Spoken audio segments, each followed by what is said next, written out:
নমস্কাৰ, আসসালামু আলাইকুম। আশা কৰোঁ আপোনাৰ সকলো ভালে আছে। মোৰো বৰ্তমান ভাল। মই এপ'লত ট্ৰিটমেণ্ট লৈ আছোঁ। ট্ৰিটমেণ্ট মানে কি, দেখুৱাবলৈ গৈছোঁ, দেখুৱালোঁ, টেষ্ট কৰিব দিছে, টেষ্টটো কৰা হ'ল। এতিয়া ৰিপৰ্টবোৰ কালেক্ট কৰিব লাগিব ন, তাৰ বাবে এপ'লো গৈ আছোঁ।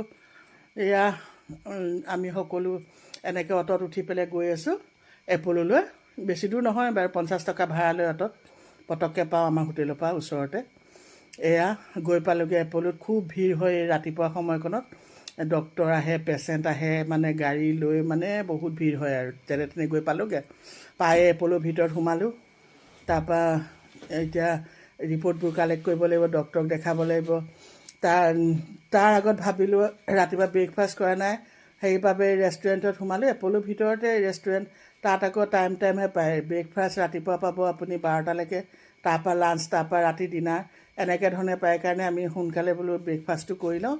কিনো খাব আৰু তাত ধোচা, ইডলি, বাহিৰেতো নাই আৰু কিবাকিবি। পুৰি চুৰি পাই, তেলত দিয়া বস্তু নাখাওঁ বুলিয়ে খালোঁ ইডলি, মই আৰু বেটাই। ছোৱালীজনীয়ে খালে এয়া চেণ্ডউইচ আৰু জুচ, আমিও জুচ খালোঁ।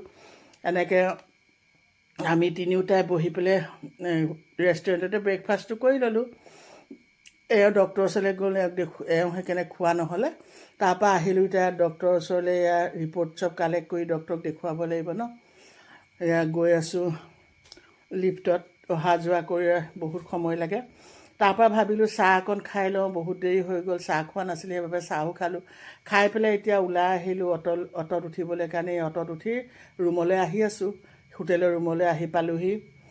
তাৰপৰা এতিয়া লাঞ্চৰ টাইম হৈ গ'ল। ভাবিলোঁ ওচৰতে, আমাৰ ৰুমৰ ওচৰতে এখন হোটেল আছিলে, তাত এখন বেংগলী হোটেল, তাত মানে নিৰামিষ ভাত পায়, মাছো পায়, সকলো পায়। নিৰামিষ ভাতো ধুনীয়াকৈ খাই ল'লোঁ আমি। ছোৱালীজনীয়ে খালে মিছা মাছ লৈ পেলাই, আমি বাৰু নাই খোৱা। খাই মেলি আহিলোঁ। আহি অকণমান ৰেষ্ট কৰি ভাবিলোঁ আজি মেৰিনা বীচ চাই আহোঁগৈ। এয়া মেৰিনা বীচ চাবলৈ কাৰণে আমি গৈ আছোঁ অ'টত উঠি পেলাই। ভালো লাগে ন অ'টত ফুৰি, বহুত দিন ফুৰাও নাছিলোঁ অ'টত। তাত অ'ট খুব ব্যৱহাৰ হয়, খুব ভাল লাগে তাত।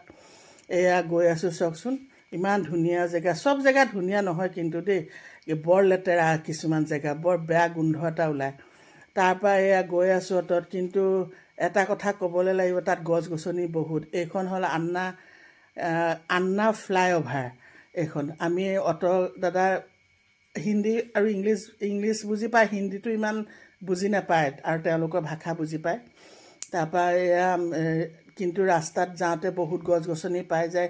ইয়াত কি জানেনে, বিশেষ নিম গছ বহুত, য'তে যায় আপুনি নিম গছ পাবই, বহুত নিম গছৰ গছ। আৰু নাৰিকল, আৰু তালে হ'ব কিজানি, তালৰ নিচিনা এবিধ ফল সৰু সৰু লাগি থাকে এইবোৰ গছ। চাওকচোন মাজে মাজে ৰুই দিছে, ফ'ৰ লাইনৰ মাজে মাজে। এয়া গৈ আছোঁ। আমাৰতো অসমত সাগৰ নাই, সাগৰ চাবলৈ সদায় বহুত ইচ্ছা আছিলে। ভাবিলোঁ সাগৰ চাব পাম আৰু, সেয়া সাগৰ চোৱাৰ আশাতে গৈ আছোঁ আৰু আমি। ভাবিলোঁ সাগৰৰ পাৰত গৈ খুব ভাল লাগিব, ফটো চটো তুলিম। ঘৰতে কল্পনা কৰি গৈছোঁ আৰু। তাৰপৰা আৰু ছোৱালীজনীও কৈ আছে ফটো তুলিম, ময়ো ভাবিছোঁ ফটো তুলিম, ভিডিঅ' কৰিম। এয়া গৈ পালোঁগৈ মেৰিনা বীচ। মেৰিনা বীচ গৈ পালোঁগৈ, কেনেকুৱা বেয়া গোন্ধ। আৰু এই বিল্ডিং চব দেখিছেনে, বৰ লেতেৰা। এই বিল্ডিং চব হ'ল এই চুনামিৰ সময়ত যে মানুহচবৰ ঘৰ ভাঙিছিলে, এইবোৰ গভৰ্ণমেণ্টে বনাই দিছে তেওঁলোকৰ সুবিধাৰ্থে থাকিবৰ বাবে। এয়া থাকিবৰ বাবে তেওঁলোকক ধুনীয়াকৈ ঘৰ দুৱাৰ বনাই দিছে দেই তাৰ চৰকাৰে। তাতে তেওঁলোকে বাস কৰে আৰু মাছো ধৰে। তাত মাছ শুকুৱাই মাছ ধৰে, সেইকাৰণে বহুত বেয়া গোন্ধ ওলায়। এয়া গৈ পালোঁগৈ বীচত, কিন্তু তাত বহুত গৰম। সাগৰৰ পাৰত গৈ খুব ভাল লাগিল, ইমান বতাহ, আৰু চব মানুহ সাগৰৰ পাৰত এনেকৈ বহি আছে বালিতে। ল'ৰা ছোৱালীয়ে খেলি আছে, ভাগে ভাগে সকলো এনেধৰণে বহি আছে। আমিও গ'লোঁ, গৈ ভাল লাগিলে। খুব গৰম লাগিছিলে, কিন্তু সাগৰৰ পাৰত যোৱাৰ লগে লগে গৰম অনুভৱটো নাই, কিন্তু খুব বতাহ যে, খুব ভাল লাগে আৰু কাপোৰ কানি উৰাই দিয়ে। তাৰপৰা ভাবিলোঁ সাগৰ আহিছোঁ যেতিয়া, সাগৰত অকণ পানীখিনি চুই লওঁচোন কেনেকুৱা লাগে। তাত গৈ এওঁক কৈছোঁ আহক কৈ মাতি নি এওঁ কৈছে ভালকৈ যাবা বোলে। বালিত ভৰিখন সোমাই যায় চেণ্ডেলে। লাহে লাহে গৈ পালোঁগৈ আৰু তেনেকৈ খপ জপ কৰি। গৈ পেলাই ভাবিলোঁ আহিছোঁ যেতিয়া সাগৰৰ পানীখিনি অকণমান ভৰি দিয়ে চুই যাওঁ। ভয়ো লাগে, ইমান ঢৌ আহি থাকে, ইটোৰ পিছত সিটো উটাই লৈ যাব যে এনেকুৱা লাগে মোৰ। কিন্তু গৈ পাই এয়া ভৰিখন তিয়াই গুচি আহিলোঁ দেই ওপৰলৈ, আৰু নগ'লোঁ আৰু। উটাই লৈ গ'লে বোলো বৰ ডাঙৰ কথা হ'ব দেই। তাৰপৰা এয়া চাওকচোন দেখাইছোঁ, এইবোৰ কিমান ধুনীয়া লাগিছে দূৰৰ পৰা।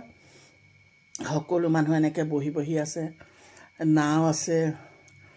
এইবোৰ আমাৰ একদম ল'ৰা ছোৱালীয়ে বহুত ভাল পাইছে তাত, পূৰা ফটো ভিডিঅ'। আমাৰ ছোৱালীটো ক'বই নালাগে আৰু, খুব ভাল পাইছে, বতাহত উৰি আছে গোটেইজনী। মই ক'লোঁ চাবি দেই, তই যিখিনি উৰাই লৈ গুচি যাব তোক।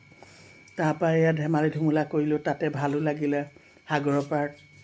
তাৰপিছত আমি তিনিওটা এয়া উঠি আহিছোঁ আৰু সন্ধিয়াও হৈ গ'ল। তাত সোনকালে সন্ধিয়া নহয় বাৰু, আমি যোৱাও অৱশ্যে দেৰি হ'ল যে সন্ধিয়া হ'ল। এয়া বোলো লাহে লাহে গৈ পেলাই অ'টোৰ ওচৰলৈ যাওঁ আৰু লাহে লাহে ওলাই আহিছোঁ। অকণ দূৰো হয় তাৰপৰা, দেখিবলৈহে অকণ দূৰ হয় সাগৰৰ পাৰলৈ। নাৱতো এয়া ফটো চটো তুলিলোঁ আৰু নাৱতো। তাৰপিছত আহি পেলাই এয়া ৰাস্তা কিনাৰ পালোঁহি, বতাহে চতাহে যেনে তেনে আহিলোঁ। আহি অ'টোত উঠিলোঁ, ক'লোঁ দাদা, কৈছোঁ তাত দাদাটো নচলে ভাইয়া ক'লোঁ আৰু তেওঁ ইংলিছে বুজি পায়, হিন্দী তেনেকৈ বুজি নাপায়। মাছ খাম বুলি ক'লোঁ। এয়া আমাৰ হোটেল এখন, হোটেল মানে কি ৰাস্তা কিনাৰত আৰু, তেওঁ এইখনত ভাল বুলি তালৈকে লৈ গ'ল। এইবোৰ মাছ ডিজাইন ডিজাইন ফ্ৰাই কৰা আছে। এয়া মাছ খাওঁ বুলি ক'লোঁ, মাছ ল'লোঁ আৰু। মাছৰ দাম কিমান জানেনে? এজনী মাছত 250 টকা ফ্ৰাই কৰি দিয়ে।